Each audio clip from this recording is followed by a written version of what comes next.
So B2B media, so media companies that make content for other businesses. I was talking to this guy the other day, and check this out. He's got this company called Aging Media. Okay, they make newsletters for nursing homes. So I guess people who own nursing homes and people who own hospice care businesses.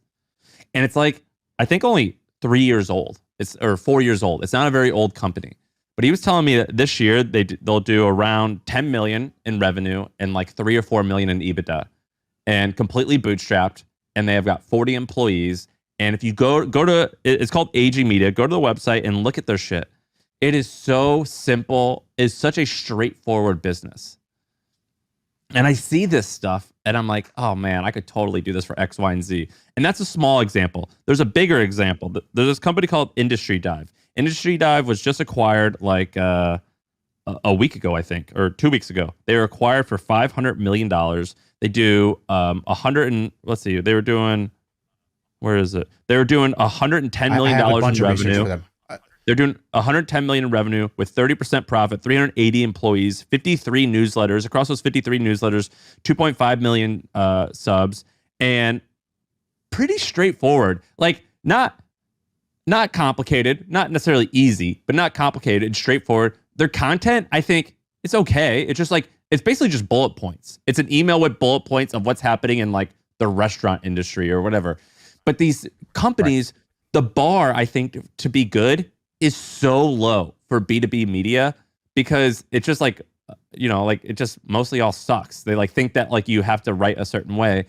But in the way they monetize and make money is so much better than a consumer media company. Because if you are a person who's selling software or whatever to a hospice care owner, like you only have a couple places to go to, and one sale gets you, hundreds of thousands or maybe even millions in revenue, like a pretty huge number. And so like these guys, basically what they do, they have ads on their site, but they do webinars with a sponsor, and like 15 people sign up for the webinar or the talk. It's basically like a podcast just like this, but you got to enter your email to get in. They give that email to the sponsor, and that sponsor hopes to go and email the 10 people that signed up, and like hopefully they buy their shit. And it's like 20 or 30 or $40,000 to charge for like getting those 10, 30, 50 leads. It's crazy. The bar is so low. Yeah, this thing is crazy. They have their big like verticals are like they have waste dive.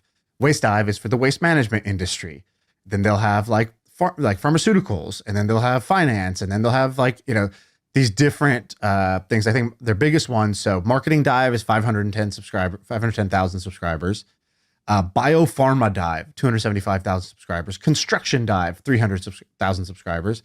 HR dive 450,000 subscribers.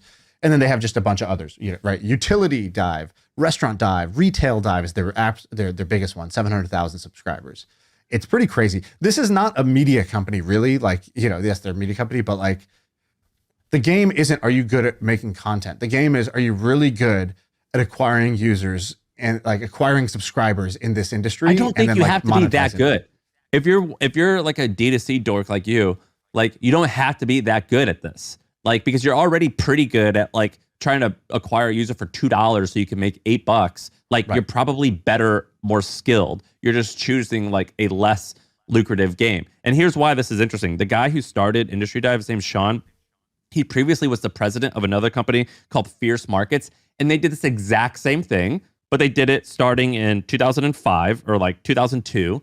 And it was literally the same thing, but they just did a different, like slightly different industries. It had 1.2 million subs, and it sold for hundreds of millions of dollars. The reason why this is interesting is that it's the same shit over and over and over again. They just like kind of like have like a dartboard of like boring shit, and they just like throw a couple darts and like, yeah, let's do that one. Yeah, waste we'll management. Do that one, and like that's. I mean, obviously, I'm oversimplifying this, but it's incredibly fascinating to me because the bar is so low to be successful. Yeah, one thing I have noticed though, like, so I agree with you. This is one of those blueprints that's like a really good blueprint. Doesn't take like genius, doesn't take a ton of luck, and so in that sense, it's a good blueprint to go after. The downside is now that this is like this game, I think was really awesome. Like over the last 10 years, I think over the next 10 years, that window is closing. The same thing happened in D2C. The same thing happened in dropshipping. The same thing. Dude, I Anytime think the you're so blueprint is, wrong.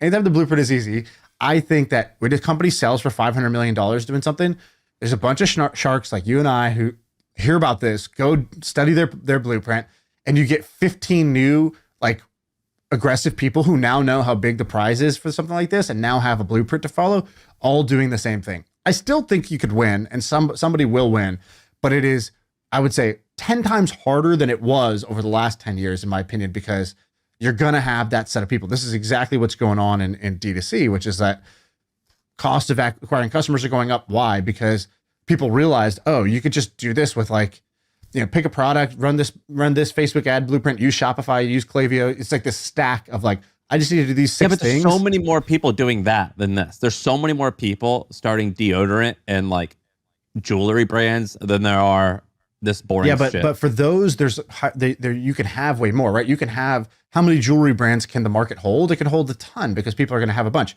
Now, if let's say that the industry newsletter, a way to find out what's going on in your industry, how many is somebody, if I'm in the waste management industry, how many of those am I going to read every week? I don't know, 2? 1 or 2, right? Probably 1 or 2. Okay, Industry Dive is 1. Now everybody else is going to fight for 2. And then if you're not going to go for waste management, you're going to go for the next best niche and the next best. Now, Industry Dive's already done 20 of these niches, 30 of these niches themselves. Other people are going to keep going for more and more of these niches. So you're going to get to the less valuable niches, or the ones that are harder to acquire subscribers for, because you're all fighting for that same 1 or 2 slots. And so I think that still somebody will win, but it is way harder than it was when the word wasn't leaked that, these industry newsletters can be that big. That's crazy, right? I think you're giving people too much credit. I think that not that many people are going to get involved in this. It's just so much cooler when you're 22 to like, what's that one kid who sells like sex chocolate? Like that's just so much more fascinating. What's that called? Tabs. Tabs. Chocolate that makes you horny. That's so much cooler to like everyone in LA than any of this. Yeah. Do you get some of that included when you rent the podcast studio space you're in? Because it seems like it should just be on the desk in front of you. Of it. All right, let's